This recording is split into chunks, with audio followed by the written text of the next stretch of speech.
Hey everybody, and welcome back to my channel, and welcome to this week's Friday Reads, where I talk about everything I read in the last week, what I'm currently in the middle of, and what I think I'm going to be getting to in the next week. And this week, life kind of conspired against me to not let me read nearly as much as I wanted to. So instead of reading just so many books like I have been, I'm back down to like a more normal level of books. I still managed to finish three things though, so let's talk about them. The first book is The Hammer of Thor by Rick Riordan, the second book in the Magnus Chase and the Gods of Asgard series, which is like a Norse mythology young adult, upper middle grade. I don't actually know how it's classified. I'm not really good at understanding those classifications, but about that age range. And essentially, this is following Magnus, who has been kind of like drawn into the family business of like being all up in Norse mythology kind of stuff. But in this book, Thor's hammer has been missing for too long, and then there's weird things happening. And so Magnus has just decided enough is enough. Oh, I need to start looking into this. And the story goes from there. I thought that this was pretty good. So I'm not really into young adult or middle grade, but for what it is, like, I think it was done very well. I do think that the plot was not as strong. It felt like familiar. So here's the thing. The first book we had the plot, and the second book is not a rehash of that plot, but it's following very similar beats, so it feels very familiar. So even as I was reading it and I'm like recognizing that we are actually doing different things, like because it followed that same path, I just wasn't as it didn't grip me in the same way. So that wasn't great. But where this book really shined was actually like character development. So we got some really great development with our characters, with like Sam as she's trying to figure out her life, and Hearth as he has to go back home, which was like, this is a very big deal for Hearth. And like, and Magnus continuing on his plotting path of development. And we got an introduction of a new character, and this character was gender fluid, which I thought was lovely. A lot of the stuff around Alex being gender fluid did feel a little heavy-handed to me as an adult, but honestly, I really appreciate that the conversation is there for anybody who maybe has not been exposed to this concept of being gender fluid. It gives a lot of, vocabulary and that kind of thing to the intended audience who may not otherwise have it. So I actually do really appreciate that. But as much character development as this has, because that plot felt so familiar, like, it was fine to read, but I didn't love it. I ended up giving this 3.5 stars. I think it'll work better for people who are within the age range of the intended audience. And then I went ahead and read Not Your Villain by C.B. Lee. So this is the second book in the Sidekick Squad series, which is a young adult science fiction superhero story. And essentially, we're in the future, and there was a solar flare that caused all the nuclear reactors to melt and also activated some latent like superhero genes or like superpower genes in people. And so some of those people became superheroes, some of them became villains. This book, we are following a different narrator than the first book. This one is following Bells. And Bells is basically trying to continue on with his mission that he took on from the first book, and without getting caught. I know it's super vague, but it's really hard to talk about this book because it really is a continuation of the first book, and I'm trying not to spoil the first book. But I did finish this, and I had some pretty mixed feelings about it. So in contrast with Magnus Chase, the character development on this was not as amazing. It just, like, there was some character development, but like the characters kind of fell flat, and I felt like we didn't do that much with them. And what we did was very like heavily focused on romance, which I didn't necessarily love. Um, the plot itself felt predictable. Now, the first book was a little bit predictable, but it was still very charming. This did not have that charm. Instead, it was just like, oh yeah, of course that's what we're doing. And like, I can actually see the shape of where this is going to go, and I'm like not that interested. I do think that this book suffers in some ways because it has too many characters. I heard that in book 3, we are splitting up the characters and into two, like 2 and 2, which I think will work a lot better. But yeah, it just didn't, it felt like the author didn't quite know how to give each character enough time. And was probably not helped by the fact that the first 100 pages of this book overlaps in time with the first book. So we actually it does start previous to the first book, and we see some of Belle's training, but like it goes through the events of the first book in that 100 pages. So it just feels like an extended recap, which I don't think was done very well, and I didn't think was very interesting. And then by the time you're done, you only have 200 pages left of the book for anything new and interesting.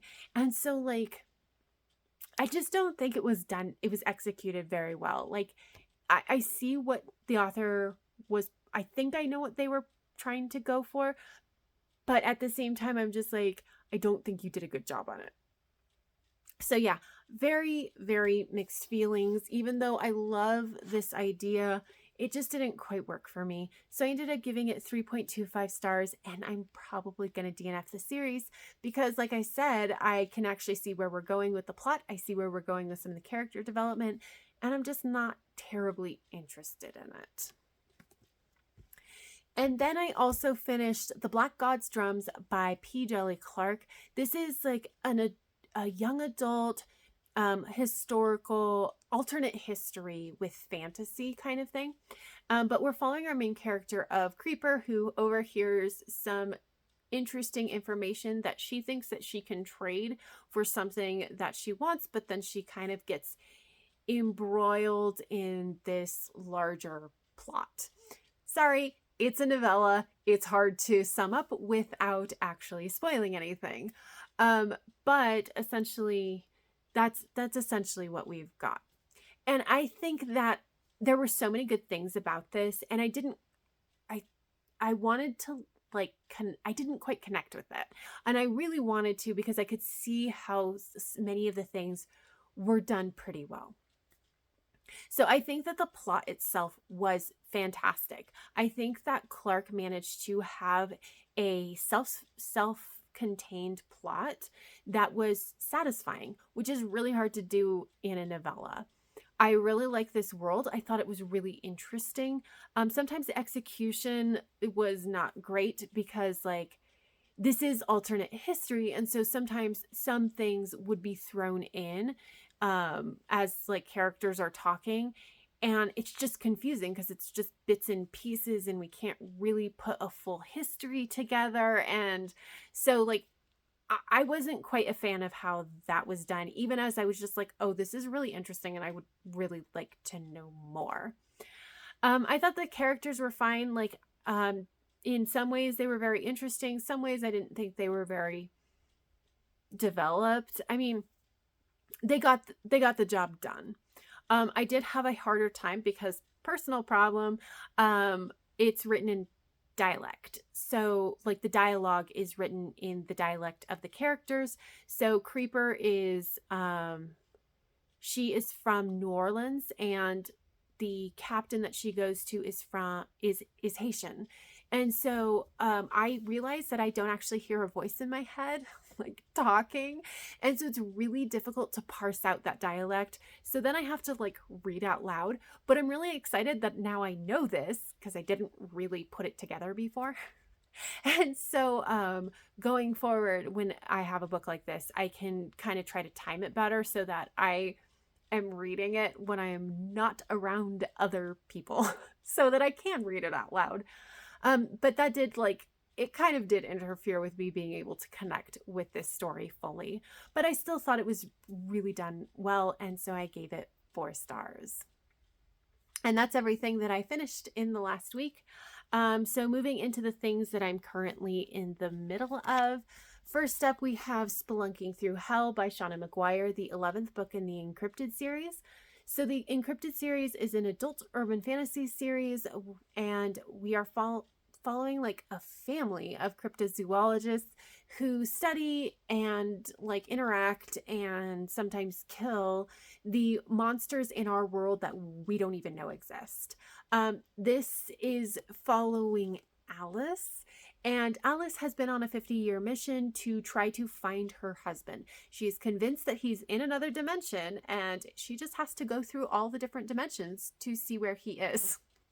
In this book, she finally has some intelligence that suggests a slightly different direction for her to go in, and so she's going to go adventuring and hoping that she can find him at the end of that adventure. And the story goes from there. I'm 147 pages. I'm on page 147, and it just got good. Like, I am invested now.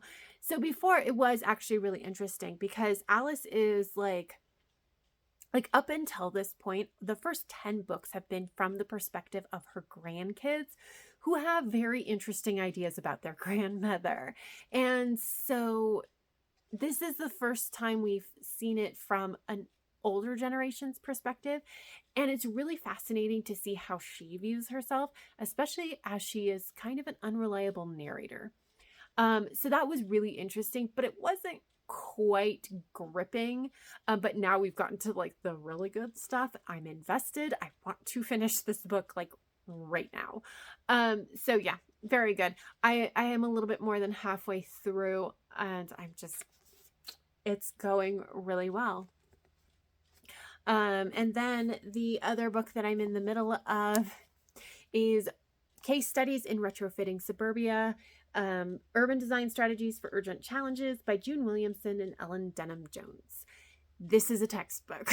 This is actually a textbook that is, as it says in the title, about retrofitting suburban areas to become better equipped to be like more urban and handle a higher population density. So essentially, like, suburban areas and urban areas are designed very, very differently. You do need to design differently if you have a higher density population, whereas suburban areas have the lower density population, and that's kind of like the draw for people who go to suburban areas. But as like the population gets bigger and more pressure is put on these suburban areas, population wise, there is a lot of interest in retrofitting some like areas of suburbs to be more urban. And like, how do we do that? What problems do we need to address? It's fascinating. The first couple of chapters are really about like, what are the problems that need to be addressed when we're talking about taking an area from being suburban into urban. And it's very small, like, sections of suburban areas, by the way, but like that they're looking at, but like, what are the problems that we do need to address? And then the rest of the book is all just case studies. So I read the first chapter. I'm on page 16 now. It's fascinating. I'm really enjoying it. The first chapter was like, how do you like decreasing automobile dependence? I found it very, very interesting. So I'm excited to continue on with this, but it's probably going to be slow going because this is the first time in a long time that I've read some dense educational material. So it's a little bit slow going. But yeah, those are the 2 books that I'm currently in the middle of. And then I wanted to give you an update on my temperature blanket. So, because I didn't do that last week, but this is how far I'm at. There we go. I'm almost through February now, having tried to catch up on this. Basically, I didn't knit as much as I wanted to this week because I knit so much that I aggravated the tendons in my wrist, which I didn't really think was possible, but here we are. So I am about through February. I had to take a break. I'm gonna get back into it. I don't think that I can finish it. I don't think I can get caught up by next Friday, but maybe the Friday after. But I did want to give you an update on that. So for reading next week, obviously Spelunking Through Hell. This is probably not going to take me any time at all because, again, I'm invested. I want to continue on with retrofitting Suburbia. I would like to try to get through the first couple of chapters that are talking about the problems like that need to be addressed when retrofitting suburban areas, so that I can dive into the case studies after that. But again, slow going, so I don't know if that's too much. After I finish Spelunking Through Hell, I'm probably going to dive into It Wasn't Always Like This by Joy Prewell. This is the last book that I'm going to be able to get to from my March TBR. I'm still waiting on a hold, so I can't get to everything, but this one I can, so I will probably attempt that after Spelunking Through Hell. And then the very last thing that I would like to get to is Rosemary and Rue by Shannon McGuire.